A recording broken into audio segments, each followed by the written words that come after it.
اگر انسان کو کوئی انسان بار بار دھمکی دے، ڈرائے کہ میں تم پر جادو کر دوں گا یا جنات کو چھوڑ دوں گا، یا انسان کو خود ڈر ہو کہ مجھے کوئی جادو کر کے پست کر دے گا، ڈاؤن کر دے گا، یا مجھ پہ جنات مسلط کر دے گا، اب ان دونوں صورتوں میں چونکہ انسان خوفزدہ ہو جاتا ہے اور انسان کی دھمکی سے بھی ڈرتا ہے اور دیگر جنات اور جادو کی دھمکی سے بھی ڈرتا ہے، تو یہ آیت کریمہ جو میں آپ کو بتا رہا ہوں یہ اتنی مضبوط آیت ہے اس عمل کے لیے کہ انسان کی حفاظت کا ایک ذریعہ بن جاتا ہے۔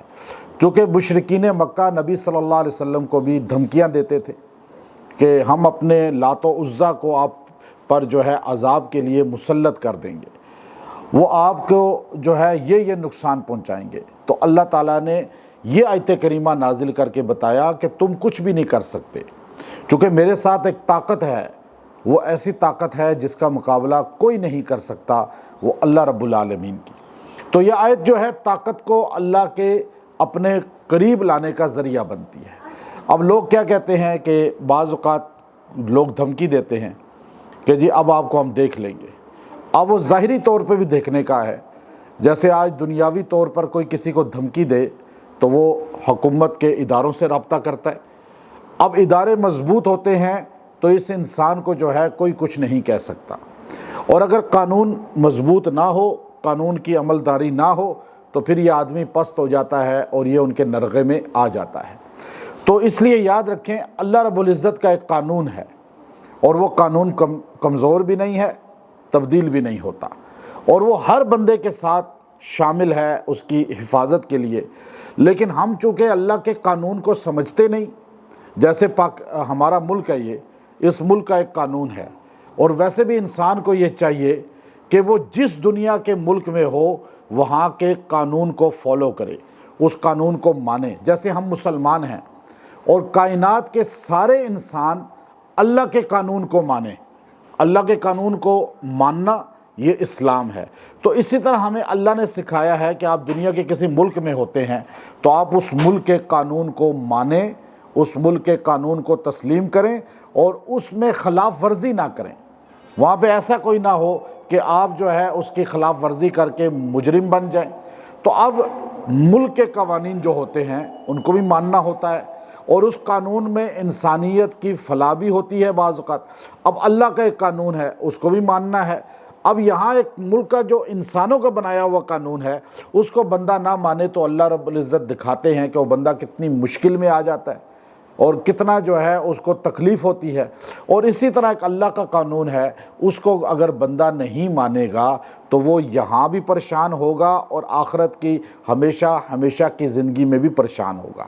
یہ آیت اتنی بڑی تسلی ہے۔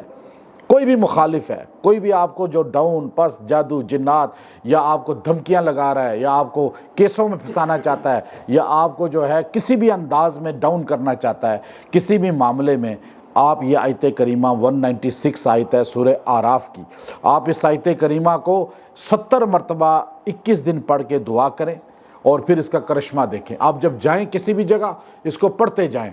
یہ آیت کریمہ طاقت حاصل کرنے کا ایک ذریعہ ہے، اللہ کی توجہ اپنی طرف، اللہ کی رحمت اپنی طرف اور اللہ کی مدد کو اپنی طرف لانے کا ایک بہت بڑا ذریعہ ہے۔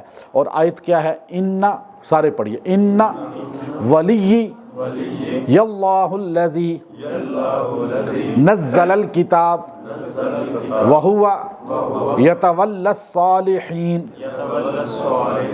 چونکہ ولی جو لفظ ہے نا، اِنَّ وَلِيِّ، پھر یا کے ساتھ پھر یا ہے، دو یا، ایک چھوٹی یا لکھ دی گئی ہے تاکہ اس کو دو بار پڑھنا ہے۔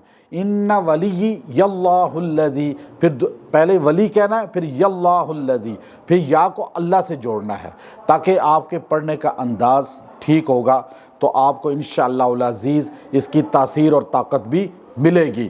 اور یہ آپ زیادہ تعداد، زیادہ دن بھی پڑھ سکتے ہیں، یہ آپ چلتے پھرتے بھی پڑھ سکتے ہیں۔ اس آیت کریمہ میں صاف اللہ تعالیٰ نے حضور صلی اللہ علیہ وسلم سے فرمایا، یہ جو آپ کو دعویٰ کرتے ہیں، دھمکیاں دیتے ہیں، نقصان دینے کی کوشش کرتے ہیں، جب اللہ آپ کا ولی ہے، مددگار ہے، تو کوئی آپ کو نقصان کیسے دے سکتا ہے؟